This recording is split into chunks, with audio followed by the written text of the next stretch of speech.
Bonjour, bonsoir. Merci de nouveau à Pierre de m'avoir invité et de vous avoir tous rassemblés. Je pense vraiment que c'est important et cette importance, je la vois au quotidien, je vois ce nombre de cyclistes qui augmente et cette volonté vraiment de changement qui est importante. Alors, je vais rapidement faire peut-être un très bref historique de ma vie. Ça va aller vraiment très vite. J'ai 58 ans et j'ai étudié à Saint-Louis, au collège Saint-Louis. J'ai fait mes études secondaires à Saint-Louis. Je suis né en Outre-Meuse et mes parents m'ont toujours laissé aller à vélo à l'école. À l'époque, il y avait un parking vélo qui était plus que rempli, mais qui était un véritable local vélo, avec des dizaines et des dizaines de vélos. Nous étions dans les années 75, de 74 à 80, j'étais au collège Saint-Louis. Et donc, je pouvais aller tranquillement faire mes petites courses et mes emplettes et aller à l'école. Ça se passait relativement bien. Et je répète, nous étions, dans ma classe, on était 26, et je pense qu'une bonne moitié, si pas les trois quarts, se déplaçaient alors à vélo. Il suffit de se rendre à présent au Collège Saint-Louis ou dans n'importe quelle autre école pour se rendre compte que le nombre de cyclistes étudiants et collégiens a considérablement baissé. Par la suite, j'ai fait l'université. D'abord, au Place du 20 août, ça ne posait guère de difficultés puisque j'habitais en Outre-Meuse. Et puis le Sartillement. C'est l'époque de ma vie où j'ai abandonné le vélo pour me rendre au Sartillement. J'allais soit en bus, soit avec du covoiturage. Puis j'ai commencé ma carrière d'avocat et j'ai repris le vélo. Et nous sommes à ce moment-là dans les années 80. J'ai fait l'université 80-85 et puis je suis stagiaire, etc., avocat. Et donc de 85 à 90, à peu près 93, j'abandonne quand même fort mon vélo parce que nous ne sommes plus du tout dans l'idée que le vélo est fun, chill, comme on dirait aujourd'hui. C'est-à-dire que j'avais même honte d'aller à vélo chez des clients ou de me rendre au palais à vélo, ce qui était une bêtise, je m'en rends compte aujourd'hui. Mais dans les années 90, c'était vraiment très compliqué de rouler à vélo parce que plus personne n'y pensait. Puis je me suis rendu compte que c'était vraiment extrêmement compliqué de prendre sa voiture pour aller place Saint-Lambert, de garer sa voiture. J'ai donc racheté un vélo et j'ai commencé à rouler à vélo. J'ai failli mourir je ne sais combien de fois parce que j'avais perdu l'habitude de rouler à vélo en ville. Je me suis rendu compte que les quais de Meuse, les quais de dérivation étaient criminogènes, étaient vraiment très compliqués. J'ai commencé par conséquent à prendre des voies de traverse qui m'ont permis d'y arriver et je me suis rendu compte très rapidement que je gagnais un temps énorme pour mes déplacements. De mon bureau au palais, il y a 3 km ou peut-être 4. Je mets toujours le même nombre de minutes, presque à la seconde près, alors qu'en voiture, ça a varié entre 10 minutes et parfois 3 quarts d'heure lorsqu'il y avait des bouchons. À vélo, je n'ai jamais plus le moindre problème. Nous sommes donc au milieu des années 90 et je me rends compte que voilà, je suis un peu perdu et je commence mes années de militantisme vélo. Je fréquente le GRAC, le groupement de recherche et d'action des cyclistes quotidiens. J'en suis un petit membre. Je rencontre des gens formidables qui ont bien compris l'utilité de rouler à vélo, qui sont des personnes qui savent rouler. Et je vais prendre des cours de vélo chez ProVélo qui vont me permettre, et je le conseille vraiment à tous, de de rouler en ville à vélo. On pense tous qu'on est capable, une fois qu'on a trouvé son équilibre, que rouler à vélo, ce n'est pas très compliqué. Rouler à vélo à la campagne, effectivement, lorsque les voies sont larges et qu'il n'y a pas trop de voitures, ce n'est plus le cas aujourd'hui, mais ce n'est pas complexe. Mais rouler en ville à vélo nécessite des compétences particulières. Je me suis rendu compte également à ce moment-là que le vélo était un moyen d'émancipation formidable. Pro vélo, je me souviens de cours donnés exclusivement à des femmes. Pourquoi des femmes? Parce que c'était vraiment également une émancipation terrible pour une grande frange de la population, de leur permettre de sortir de chez elles.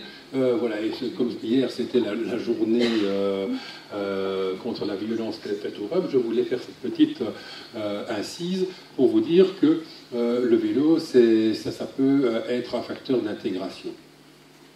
Par la suite, j'ai gravi les échelons. Je me suis retrouvé président de la locale, de la provinciale et vice-président national du GRAC, où alors là j'ai pu commencer à aller trouver les échevins, les ministres, les responsables politiques.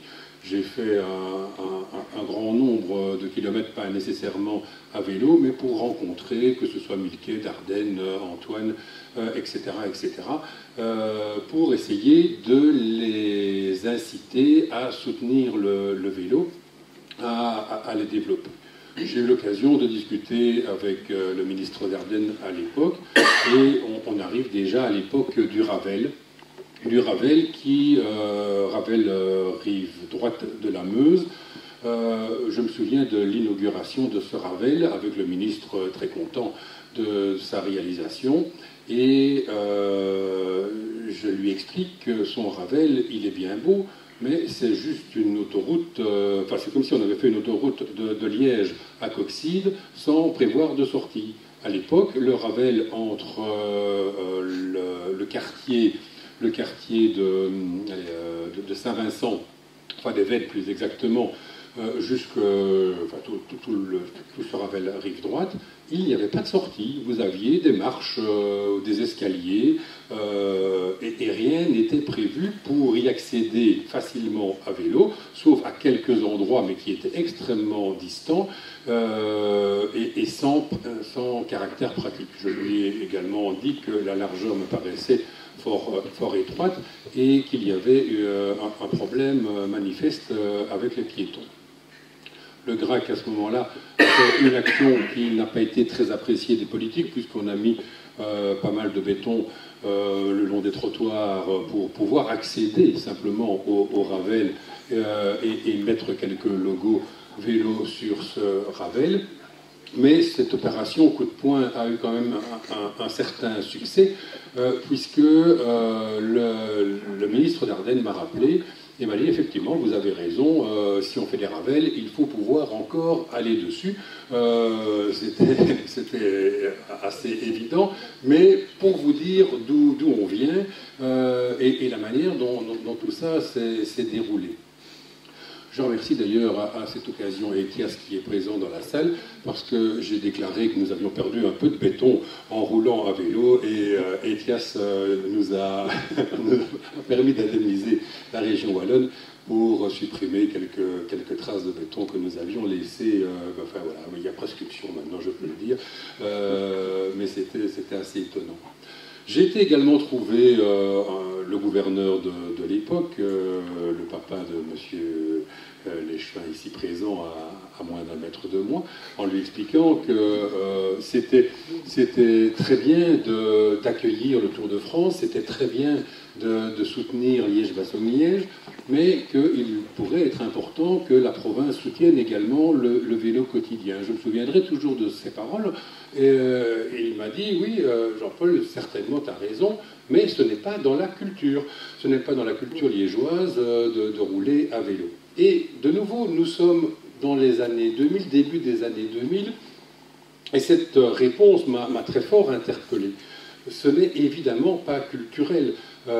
Vous avez vu Copenhague dans le petit slide, dans le petit film pardon, de présentation, mais Copenhague et Liège, vous pouvez faire évidemment un parallèle. C'est une ville qui est dans le nord, hein, dans le nord. On imagine, c'est une ville où il fait froid, où il pleut, où il fait gris, où il y a des côtes, et finalement, on se rend compte que dans une ville aussi terrible, aussi affreuse au niveau climatique, il y a des centaines, et des milliers, des dizaines de milliers de cyclistes. En Belgique, il faut savoir qu'il pleut 6% du temps. Vous pouvez ne pas me croire, mais allez sur Google, prenez les statistiques de la météo, de l'IRM, et vous vous rendez compte qu'il pleut finalement très peu de temps sur l'année. C'est vrai qu'il y a des épisodes extrêmement, et on vient d'en vivre, hein, ou pluvieux, où c'est très désagréable, mais il fait gris, c'est vrai, souvent, il pleut rarement, de manière prolongée, ce sont des averses, etc. Et il y a moyen de s'y habituer, ou en tout cas de s'équiper. Les côtes, elles existent, c'est vrai.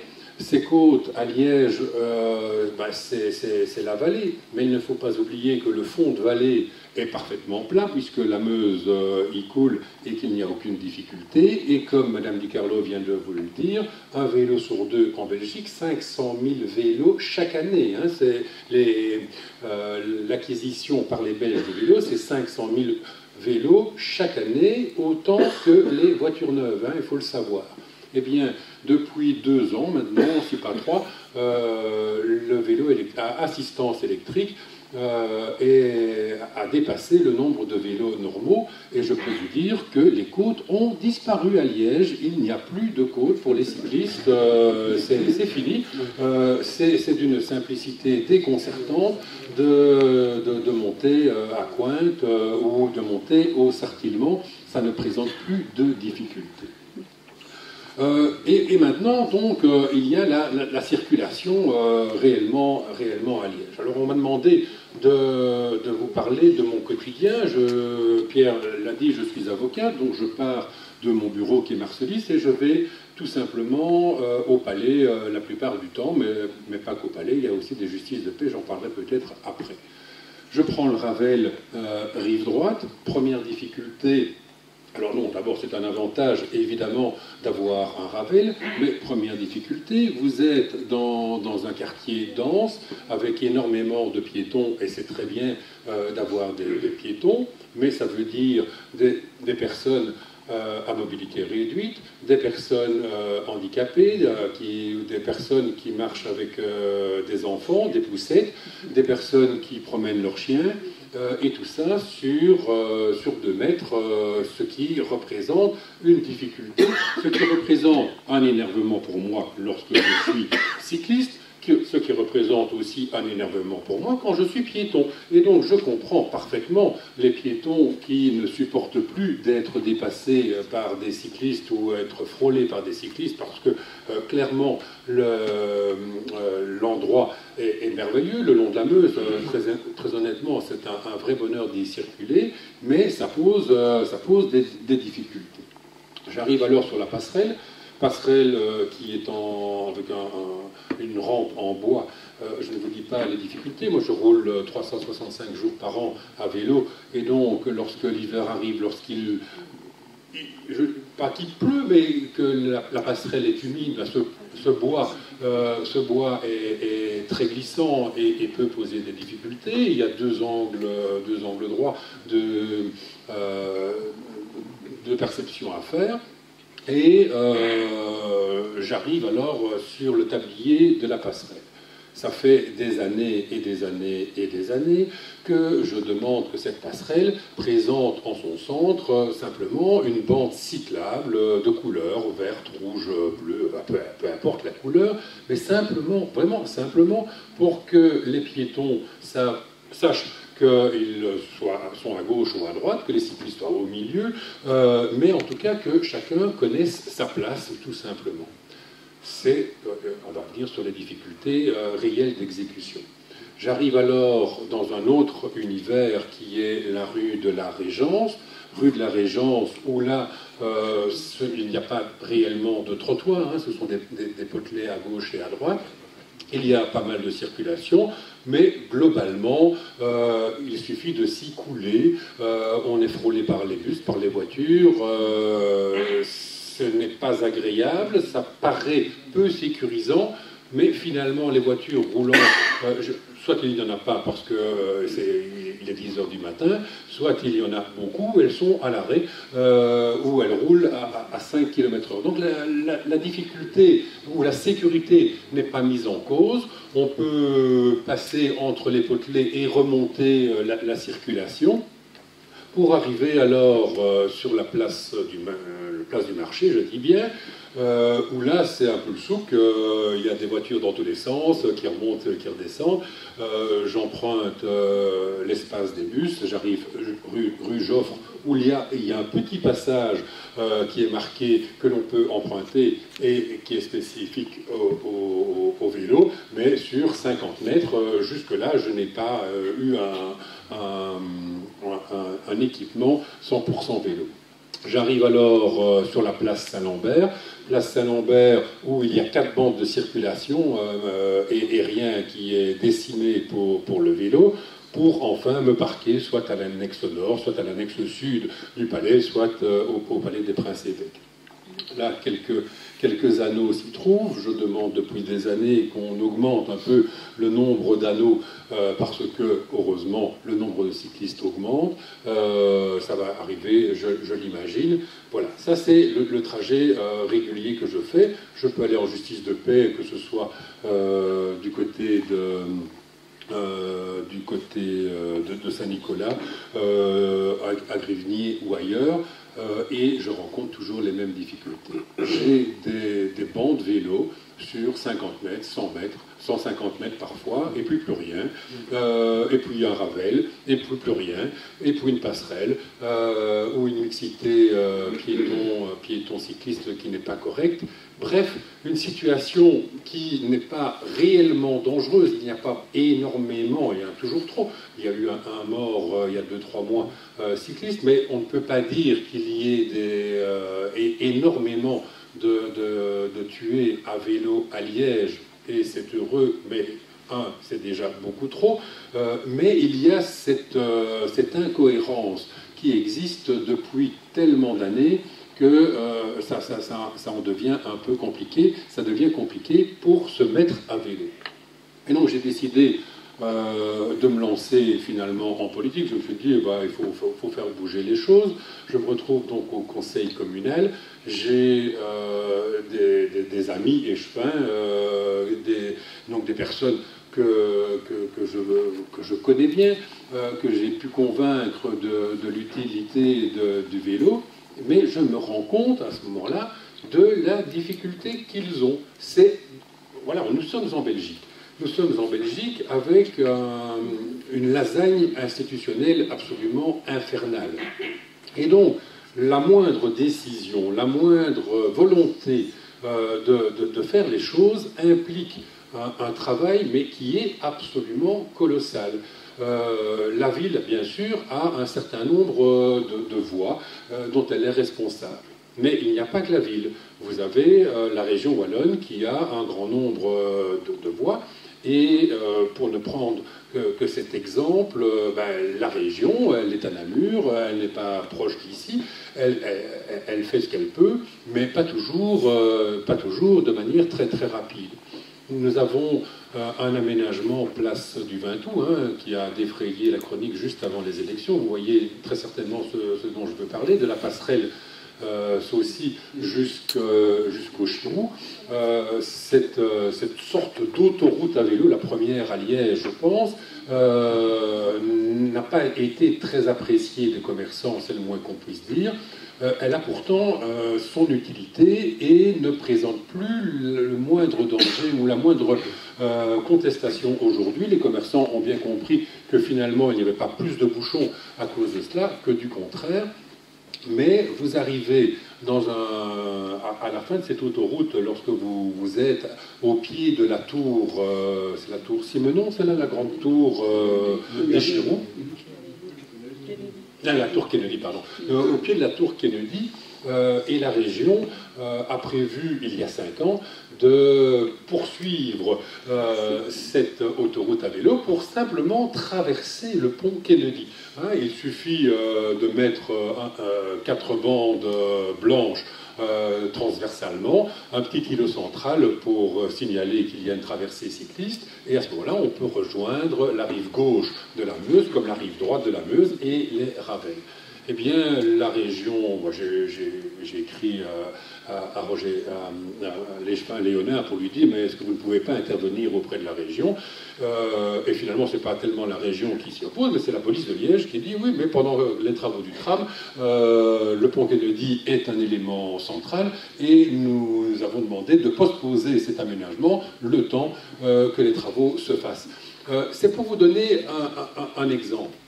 Alors quand ce n'est pas la région, c'est la SNCB, quand ce n'est pas la SNCB, c'est le TEC, quand ce n'est pas le TEC, c'est la police. C'est le TEC, oui, pour la traversée du pont.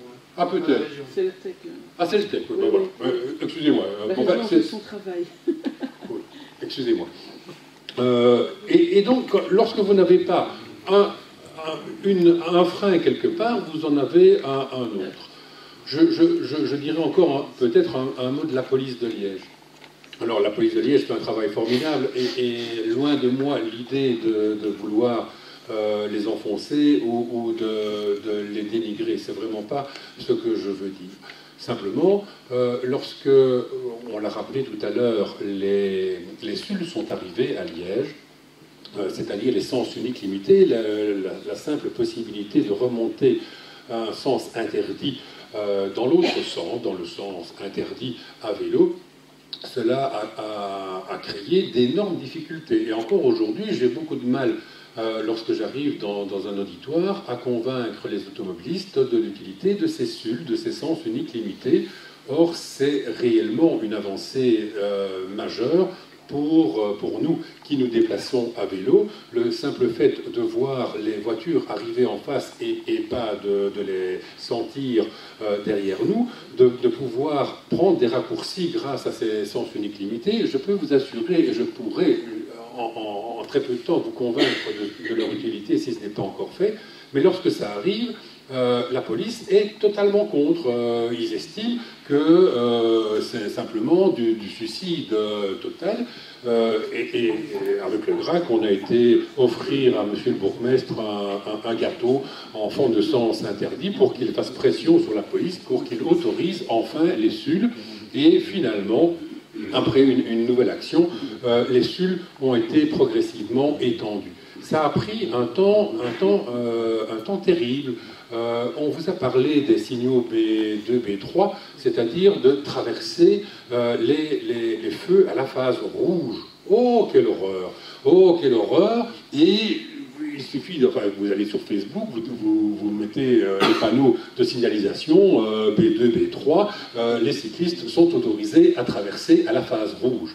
Vous avez minimum 100 commentaires, tous négatifs, qui vont suivre, et pourtant, lorsque vous tournez à droite, lorsque la phase est rouge, je vous assure, pour le faire, même si j'ai pas encore mes panneaux, ça ne présente, mais alors pas le moindre danger. Je n'ai jamais été mis en danger en tournant à droite à un feu rouge. Je regarde à gauche et une voiture ne vient pas, ou si je ne gêne pas, mais ça, ce n'est vraiment pas dangereux. Et pourtant, la police de Liège considère encore aujourd'hui que ce n'est pas possible et que ce n'est pas adapté à Liège. C'est dans la mentalité. Moi, j'ai discuté très longuement avec le commissaire qui est responsable. Il m'a dit, le vélo, oui, mais à la campagne. Face à ce type d'argument, vous êtes bien démunis. Et voilà, et c'est donc aussi pour ça que des séances comme celle-ci sont importantes. C'est pourquoi il faut s'engager, c'est pour ça qu'il faut discuter, convaincre encore et toujours, parce que je suis vraiment persuadé que le vélo est l'avenir de la ville de Liège. On vous a dit tout à l'heure dans les statistiques que vous aviez moins de 5 km à faire pour la plupart des déplacements en ville. C'est une réalité que 9 automobilistes sur 10 circulaient seuls dans sa voiture. Hein, on déplace 1,5 tonne de ferraille pour déplacer 80 kg de carcasse. Hein, et il faut quand même bien s'imaginer que le rapport est assez particulier en utilisant un espace public qui est énorme. Il ne faut pas oublier qu'une place de l'Isère, par exemple, une place de l'Isère, ça représentait, avant travaux, avant la démolition du théâtre de la place, 87% de la surface. La place de l'Isère, c'est la place Saint-Lambert, c'est l'équivalent de la place Saint-Lambert. Eh bien, cette place de l'Isère était occupée par 87% par les véhicules motorisés, bus, voitures, parking, voilà. Et on se rend compte qu'on a été beaucoup trop loin, qu'il faut en revenir à d'autres valeurs. Voilà mon quotidien, voilà la manière. On pourrait encore parler des heures et des heures, parce que le vélo est vraiment, peut rentrer dans beaucoup de domaines. Bien sûr, je pourrais vous parler des vols, de l'habitat, du fait, etc.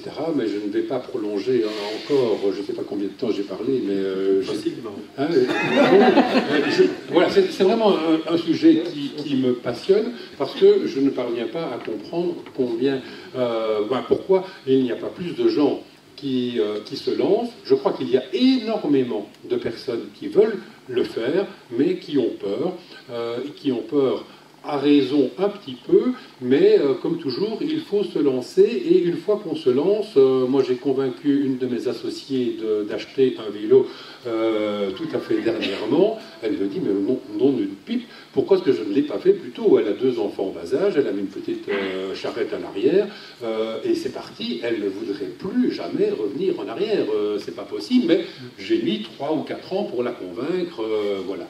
Et donc, avec Etias, j'ai pris une assurance chez Etias, on aurait pu également inviter les banques. Pourquoi les banques? Parce qu'un vélo électrique, c'est 2500 €, vous l'avez vu. Eh bien, la plupart des banques financent les achats de vélos à 1%. 1% d'intérêt, hein, ça ne représente rien du tout. Et donc, un vélo électrique sur 36 mois, ça va vous faire 80 € par mois. C'est bien moins qu'une voiture, ça ne représente pas une dépense. 100 € chez Etias pour le vol et toutes les garanties. Je vous assure que vous faites des économies substantielles en passant par là. Voilà, donc lancez-vous, c'est tout ce que je peux faire.